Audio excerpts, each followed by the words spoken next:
उपदेश देते हैं। भगवान श्री कृष्ण पकड़ के लेकर जाते, चलो तुमको पितामह से ही समझवाऊंगा कि क्या सही है और क्या गलत है।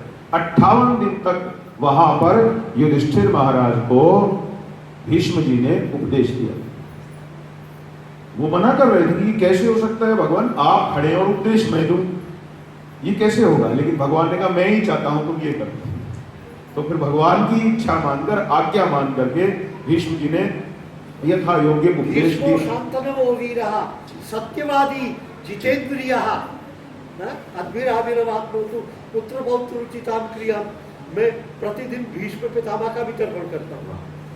वैयाग्र्य पदगोत्राय, उनका गोत्र जो है वैयाग्र्य पदगोत्र, वैयाग्र्य पदगोत्राय सांस्कृतिक प्रवराय च गंगा पुत्राय भीष्माय प्रदास्यहं तिलोदकम् अपुत्राय ददाम्येत सर्वं भीष्म वर्मणे भीष्मोत्तर पितां भीष्मोत्तर पितां भीष्मोत्तर पितां। मैं बहुत लोगों का तर्पण करता हूँ, उनमें भीष्म जी का भी तर्पण प्रतिदिन करता हूँ। तो भीष्म जी ने उपदेश कर्म किया, लेकिन मध्य में युधिष्ठिर जी ने एक प्रश्न पूछा कि ये शिव सहस्त्र नाम का क्या मामला है। शिव जी के नाम की महिमा को मैं आपसे सुनना चाहता हूँ। उन्होंने सभी कुछ पूछ लिया है, वहां कुछ नहीं छोड़ा है। आप जानते हैं भीष्म जी ने क्या किया। भीष्म जी स्वयं सारा काम कर रहे थे, भगवान की आज्ञा से कर रहे थे। उन्होंने हाथ जोड़े धीरे से और भगवान की ओर देखा। भगवान कृष्ण वहां खड़े थे, बोले प्रभु इस प्रश्न का उत्तर मेरी ओर से आप दें, क्योंकि इस प्रश्न का उत्तर तो मैं भी सुनना चाहता हूं आपकी उपस्थिति में। स्वयं इसको, यद्यपि वे सब जानते थे, ऐसा नहीं था कि उनको कुछ पता नहीं था, लेकिन स्वयं भगवान ही इस विषय में बोले तो उनको आनंद होगा। तो इसी प्रकार रासलीला श्रीमद् भागवत के 5 प्राणों के समान है, ये पंचाध्याय है। तो इसीलिए जब स्वयं महाराज जी की उपस्थिति है तो इतने गंभीर विषय को हमने भी यही उचित समझा, अधिकार और अनधिकार का विचार करते हुए जितने शब्दों का प्रयोग उचित होगा महाराज जी ही उसे अपने मुखारविंद से करें। इससे हमें भी सीखने को मिला कि उन्होंने श्रोताओं की योग्यता को ध्यान में रखते हुए जितना उचित था उतना कह दिया। तो बोलिए महाराज जी की जय। तो अब मित्रों आगे बढ़ाते हैं प्रसंग को। और देखिए भागवत जो कथा है ना, वो ऐसी नहीं है कि आप सब चुपचाप बैठे रहे और एक आदमी भाषण देता है। गीता के अंदर भगवान ने कहा भी बोधयन्तः परस्परम। भागवत कथा का आनंद यही है कि जो भी उपस्थित महानुभावगण हैं उनकी भी भाव को हम ग्रहण करें, इससे आनंद और अधिक बढ़ता है। तो इस प्रकार से महाराज की लीला संपन्न हुई। और बोलिए रास रासेश्वर भगवान की जय हो। अब इसके बाद अरिष्टासुर के प्रसंग में हम लोग प्रवेश करते हैं। अरिष्टासुर एक घोड़े के रूप में ब्रज में आता है, कंस का भेजा हुआ। ये भी एक भयंकर राक्षस है। और अरिष्टासुर ने जब प्रवेश किया तो उसने ब्रजवासियों को डराया और बहुत विराट घोड़े का रूप बना करके अपने मुख को खोलता है, भगवान के ऊपर आक्रमण करने के लिए आता है। तो जब उसने भगवान की तरफ बढ़ करके आक्रमण किया तो भगवान उसे देख रहे हैं और मुस्कुरा रहे हैं। भगवान तो बड़े सुकोमल से सुकुमार से दिखते हैं। भगवान बड़े प्रेम से देख रहे हैं कि अरिष्टासुर पूरे जोश में भागा भागा आता है और भगवान के ऊपर आक्रमण करता है, लेकिन भगवान ने स्वयं को बचा लिया। तो वो आगे ही निकल गया। अब उसने पुनः मुड़ा और भगवान की तरफ और क्रोध भरी दृष्टि से देखता है। देखिए असुर का स्वभाव, भगवान पर कितना गुस्सा आता है। बोला भगवान किसी का कुछ छीनते हैं क्या? तो भगवान किसी का कुछ लेते हैं क्या? ना तो किसी का छीनते ना लेते, सबको दे ही रखा है। लेकिन फिर भी असुर का यह स्वभाव से भगवान पर कितना गुस्सा है। मुड़ करके पुनः प्रभु की ओर दौड़ता है। भगवान फिर से ही उखड़ गए और जब निकट आया तो भगवान के जो सुकोमल से हाथ हैं, भगवान ने अपने हाथ को, जब उसने आगे बढ़ करके मुंह खोला, उसके मुख में ही डाल दिया, अरिष्टासुर के मुख में। अब भगवान का जो, सुखदेव जी कहते हैं भगवान के हाथ तो इतने कोमल हैं, कितने कोमल हैं। गिरिराज जी गर्ग संहिता में वर्णन आता है, जब भगवान गिरिराज जी के ऊपर घूमते थे तो भगवान अपना चरण रखेंगे तो गिरिराज जी नव नव जो दूर्वा है उसको उगा देते थे, कहीं भगवान के चरणों को कष्ट न हो जाए। अर्थात इतने सुकोमल हैं, इतने सुकुमार हैं, भगवान के चरणों को जरा भी तकलीफ नहीं। सोचिए ऐसे श्री हरि का जो देह है, जब भगवान ने अपना हाथ उसके मुख में डाला तो भगवान का हाथ उसे ऐसा लगा जैसे कोई अग्नि से लाल हो रखी लोहे की रोड हो। भगवान इतने सुकोमल हैं, लेकिन असुरों को वे ही सुकोमल भगवान इतने कठिन प्रतीत होते। और भगवान ने अपने हाथ का आकार बढ़ाना शुरू किया। जब भगवान के हाथ का आकार बढ़ता गया तो अरिष्टासुर का कंठ अवरुद्ध हो गया और इस प्रकार उसने वहीं तड़पते हुए अपने प्राणों का त्याग कर दिया। बोलिए श्री कृष्णचंद्र भगवान की जय हो। अब इसके पश्चात श्रीमद् भागवत जी में वर्णन है, अरिष्टासुर का जब उद्धार हो गया तब उधर मथुरा जी में भी तो बातें चल रही ना कि भाई मामला क्या है, हमने दुनिया भर के असुर भेज लिए, लेकिन हर बार सूचना यही आती है आपका असुर मित्र मारा गया और नंद के पुत्र का कुछ नहीं बिगड़ा। तो उधर उसने मीटिंग बुला करके विचार किया, ऐसा करो इस श्री कृष्ण को वहां से बाहर निकालो और यहीं बुलाओ, यहां बुलवाकर अपने आंखों के सामने बल प्रहार करके हम इसका नाश करा दें। अब देखिए जो राजनीति के जानकार लोग होते हैं वे बड़ी चतुराई से काम करते हैं। कंस ने विचार किया किसको भेजा जाए, क्यों आएगा श्री कृष्ण यहाँ भला, उसे भी इतना तो पता लग ही चुका है यहाँ उसके अनेक शत्रु हैं, चाणूर मुष्टिक इत्यादि को भेजेंगे तो नहीं आएंगे, और नंद जी क्यों भेजेंगे। तो राजनीति के लोग जब किसी को अपने साथ मिलाना चाहते हैं तो उनकी रणनीति क्या होती है, वे आपकी ही मित्र मंडली में से या आपके प्रति जो भरोसा रखता हो ऐसे ही व्यक्ति का चुनाव करते हैं, है ना। जब इलेक्शन का समय आता है तो नेता लोग क्या करते हैं, ऐसे थोड़ी कि वे सीधे हमारे घर आते हैं या आपके पास आते हैं आप वोट देना, हो सकता है आप कह दो कि हम क्यों दें। वो ऐसे पर्सन को आपके पास भिजवाएंगे कि आपके लिए ना कहना भारी हो जाता है। तो बड़ी नीति से काम करते हैं, है ना। तो इसी प्रकार कंस ने किसको चुना, अक्रूर जी को चुना। ये सही व्यक्ति है, इसके ऊपर नंद आदि गोपों को भी कोई शंका नहीं होगी और इस पर वो विश्वास भी करेंगे और अक्रूर के साथ भगवान कृष्ण को और बलराम जी को संभवतः भिजवा भी देंगे। यही होता है ना। अब आप लोग अनुमान कर लीजिए। तो दबाव अतिरिक्त है पड़ जाता है जब कोई अपना ही जान पहचान वाला समर्थन मांगने आ जाए। तो अक्रूर जी को तैयार किया गया कि तुम जाओ और किसी भी प्रकार से कृष्ण को यहां पर लाओ। अब अक्रूर जी भगवान के भक्त हैं, तो भगवान के चरणों में उनकी अखंड भक्ति है। अक्रूर जी ने मन ही मन कंस को धन्यवाद दिया। सुखदेव जी कहते हैं अक्रूर जी ने चलो एक तो अच्छा काम किया। क्यों, क्योंकि अगर मैं सीधे भगवान के दर्शन करने जाता तो ये मुझे नहीं मरवाता। अब इसने तो मुझे खुद ही कह दिया कि तू ही उनको ले आ। अब जो भी हो भगवान तो अपनी रक्षा कर ही लेंगे, भगवान का कोई क्या बिगाड़ेगा, किंतु मुझे उनके दर्शन करने का सौभाग्य मिल गया। तो अक्रूर जी को धन्यवाद देते हुए ब्रज की यात्रा करते हैं और जब वहां पर ये सूचना देते हैं कि आपको श्री कृष्ण को सूचना देते हैं, एकांत में भगवान तो सर्वव्यापी हैं, अंतर्यामी हैं, सब जानते ही हैं। तो भगवान ने तो संकेत कर दिया ठीक है हम चलेंगे, लेकिन जब ब्रजवासियों को, नंद जी को और अन्य लोगों को ये सूचना मिलती है तो उन पर तो आघात होता है कि श्री कृष्ण को हम कैसे भेजते हैं, हम तो गोकुल को छोड़ करके भी वृंदावन में आए हुए हैं असुरों के कारण, और आप चाहते हो कि असुरों के गढ़ के अंदर हम श्री कृष्ण को भेज दें, ये हमसे नहीं बन पड़ेगा।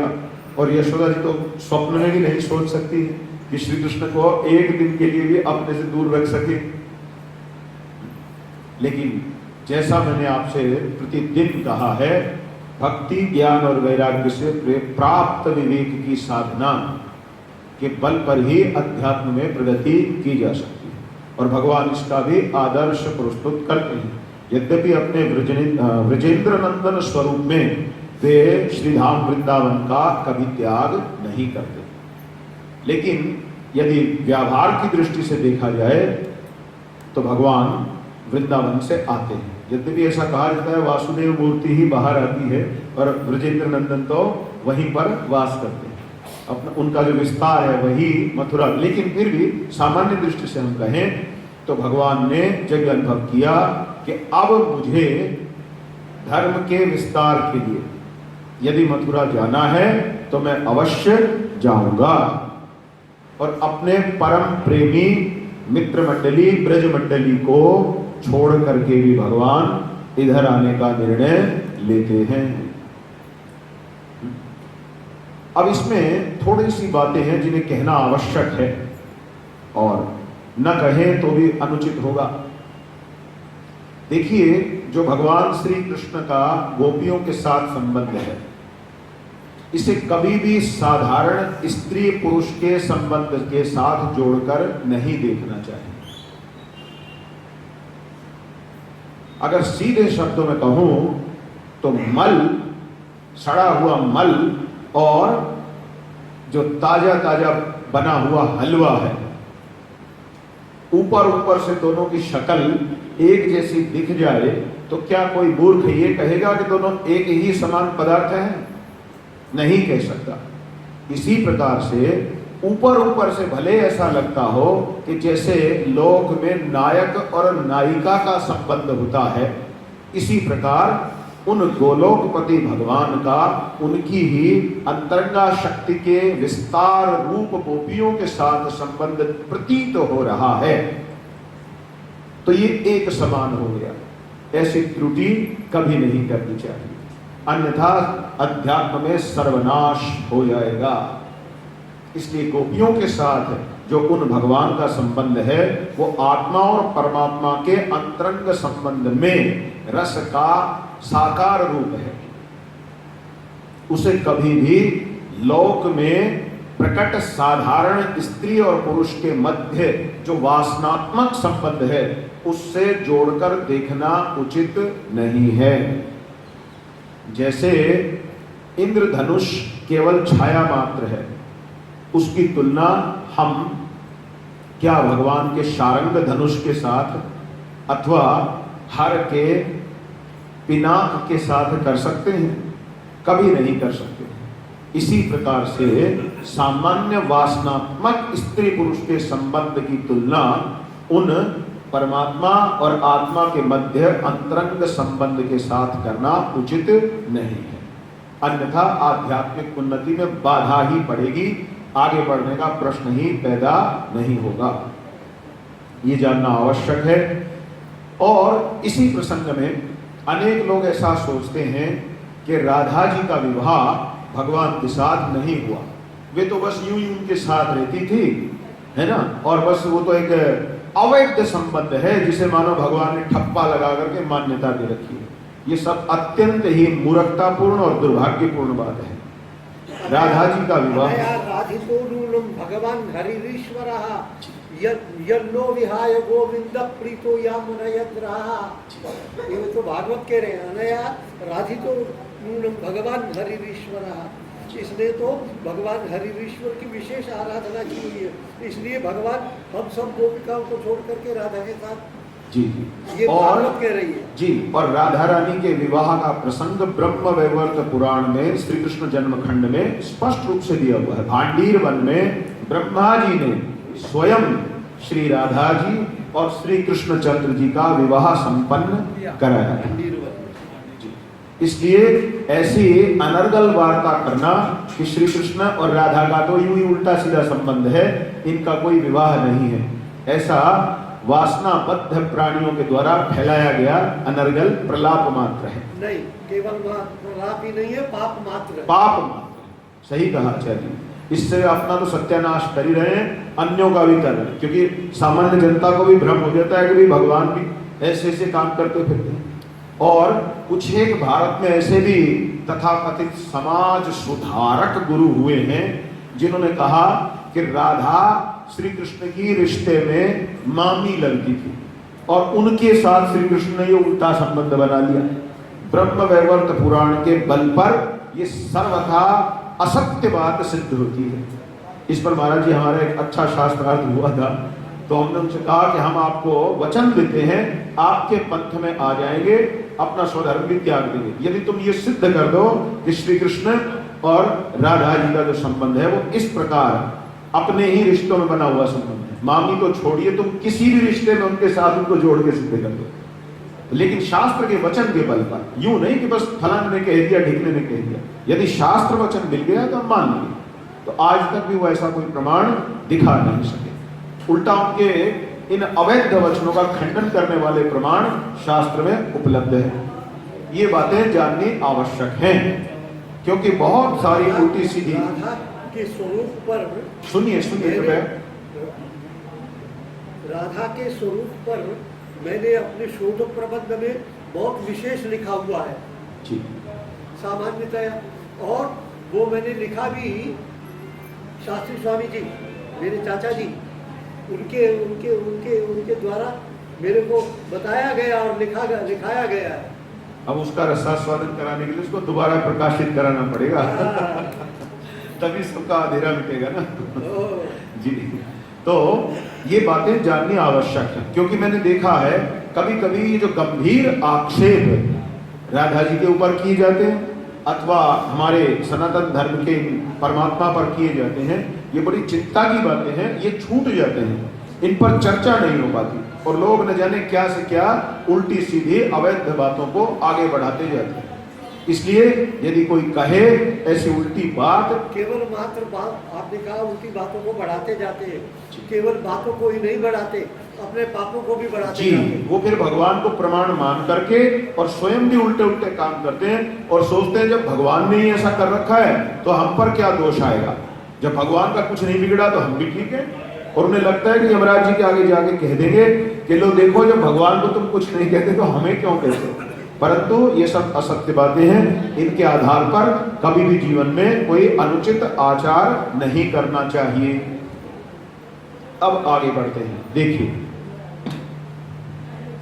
तो श्री अक्रूर जी का जब ब्रज में आना होता है, भगवान को वो लेकर के मथुरा मंडल की ओर आते हैं, तब श्री कृष्ण और बलराम मथुरा में प्रवेश करते हैं। तो अक्रूर जी के द्वारा भगवान श्री कृष्ण की बहुत अद्भुत स्तुतियां की जाती हैं। जब मार्ग में आ रहे हैं लेकर के मथुरा के लिए, तो मार्ग में स्नान इत्यादि के लिए जब अक्रूर जी ठहरते हैं, तो अक्रूर जी जब जल में स्नान करते हैं, तो स्नान करने के लिए जब जल में डुबकी लगाई तो नीचे उन्होंने श्री कृष्ण को अपने नारायण ऐश्वर्य के साथ प्रकट देखा, वैकुंठाधिपति के रूप में देखा। अब अक्रूर जी को लगा मुझे कुछ भ्रम हो गया क्या, तो जल के ऊपर आकर के देखते हैं, नहीं तो रथ में बैठे। फिर नीचे जाते हैं तो नीचे देखें तो फिर से नारायण ऐश्वर्य रूप में, नारायण रूप में भगवान दिख रहे हैं। तो कई बार ऊपर नीचे होते रहे, फिर समझ गए कि भगवान हमारे साथ ही लीला कर रहे हैं, वे हमें अपना बोध करा रहे हैं। तो इसलिए भगवान को बोध कराने दीजिए, हमें अपनी बुद्धि को और अपने हृदय को थोड़ा शांति तो करना है। अगर हमने इन दोनों को शांत कर लिया, बाकी का काम भगवान कर देंगे, लेकिन हम थोड़ा धैर्य पूर्वक स्वयं को शांत करें, आगे का काम भगवान जी के ऊपर छोड़ देंगे। तो इस प्रकार ये सब लीला करके भगवान मथुरा जी में प्रवेश करते हैं। अब जब मथुरा जी में प्रवेश किया तो आज मथुरा जी धन्य हो गए। अक्रूर जी के साथ जब प्रभु दोनों भाई दाऊ और कृष्ण चल रहे हैं मथुरा जी में, तो जो वहां की स्त्रियां देख रही हैं, पुरुष देख रहे हैं, महाराज भागवत में और संत लोग भी कहते हैं सबने किस प्रकार से देखा, जो श्री कृष्ण को जिस दृष्टिकोण से देख रहा था उसे श्री कृष्ण वैसे ही दिखे। जो कंस के पक्षधर लोग थे उन्होंने श्री कृष्ण को बड़े भयंकर रूप में देखा कि भाई ये तो बड़ा बलवान योद्धा आया है, इसका क्या तोड़ होगा। और जो भक्त भाव में थे उन्हें भगवान चतुर्भुज नारायण रूप में भी दिखे। और जिन लोगों ने श्री कृष्ण के प्रति ब्रजवासियों की ही भांति अनुकूल प्रेम भाव अपना लिया था। उन्हें श्री कृष्ण बड़े सुकोमल और बड़े प्रिय से लगे। ब्रज की जिन स्त्रियों के श्री कृष्ण में प्रेम भाव थे, उसी प्रकार मथुरा जी में भी जो श्री कृष्ण के रूप को देखकर आकर्षित हुई, उन्हें भी भगवान श्री कृष्ण एक बहुत ही प्रिय पुरुष के रूप में अनुभव हुए, अपने से लगे। तो ये भगवान की विलक्षणता है। भगवान के प्रति जिसकी जैसी दृष्टि है ना, ये यथा माम प्रपद्यन्ते ताम तथैव भजामि। जो जिस प्रकार से मेरे निकट आता है, अर्थात जिस रस में भी मेरी आराधना करता है, मैं भी उसे उसी प्रकार अनुभव होता हूँ। जिधर देखता हूँ उधर तू ही तू है, कि हर शय में जलवा तेरा हूँ बहु है। तो इस प्रकार से ये भगवान की अद्भुत कृपा है कि भगवान को आप जिस प्रकार से देखोगे, भगवान भी आपको उसी प्रकार मिलेंगे। आपने सुना था कल या परसों की कथा में, कल की कथा में, पूतना जब भगवान के निकट आई तो उसके पीछे उसके पिछले जन्मों का इतिहास कैसे जुड़ा हुआ था। पूर्व जन्म में बलि की बहन होते हुए उसने दो भाव प्रकट किए थे। भगवान ने दोनों भावों की पूर्ति कर दी। इसीलिए सदैव नारायण के अनुकूल भाव रखिए, सदैव उन्हें अपना स्वामी मानिए और उनके सेवक की भांति जीने का अभ्यास कीजिए। इसमें सबका सर्वथा कल्याण है। अब भगवान आगे बढ़ते हैं और एक कुब्जा पर कृपा करते हैं। मैं इन कथाओं को थोड़ा अंश रूप से ही वर्णन करते हुए आगे बढ़ रहा हूं। और ये कुब्जा भगवान के निमित्त, कंस के निमित्त पुष्प इत्यादि लेकर के जाया करती थी, साजो श्रृंगार इत्यादि के सामान। भगवान ने जब उसे देखा तो उससे ये सब सामग्री लेनी चाहिए कि हमें दो। अब उसको थोड़ा भय होता है कि आप जानते नहीं हो कि आप क्या मांग रहे हो, अगर ये बात महाराज तक पहुंच गई तो आपकी खैर नहीं। लेकिन भगवान कहाँ सुनने वाले थे, भगवान ने सब लिया और भगवान ने उसके अंतःकरण के भावों का विचार करते हुए, वही बात फिर से आ गई, ये यथा माम प्रपद्यन्ते, भगवान ने उसके उस कुब्जापन को भी समाप्त कर दिया और अपना हाथ स्पर्श कराकर उसे सीधा कर दिया। भगवान का स्पर्श मात्र होने से ही वो परम सुंदरी के रूप में परिणत हो गई। तो इस प्रकार भगवान की लीलाएं मथुरा जी में प्रवेश करते ही आरंभ हो गई हैं। अब कुब्जा पर कृपा करते हैं, फिर कंस की रंगशाला में प्रवेश करते हैं, जहां उसने अपने ढंग से अनेक प्रकार के षड्यंत्र रचे थे कि किस तरह से मैं श्री कृष्ण पर आक्रमण करूंगा और श्री कृष्ण का अंत करूंगा। दुष्ट यही सोचता है भगवान और भगवान की योजना का कैसे नाश करना है। भक्त और सज्जन साधु सदैव यही सोचते हैं भगवान और भगवान की योजना कैसे आगे बढ़े। तो इस प्रकार से अब जब भगवान ने देखा वहां पर भी एक धनुष की व्यवस्था है, तो भगवान ने उस धनुष का भी भंग किया। जैसे रामचंद्र जी की लीला में भी उन्होंने धनुष तोड़ा था और यहां पर भी उन्होंने धनुष को भंग किया है। अब जब धनुष भंग की सूचना कंस को प्राप्त हुई तो कंस घबरा गया, कंस को डर लगा। ये सामान्य बात नहीं। इसका अर्थ हुआ कि श्री कृष्ण को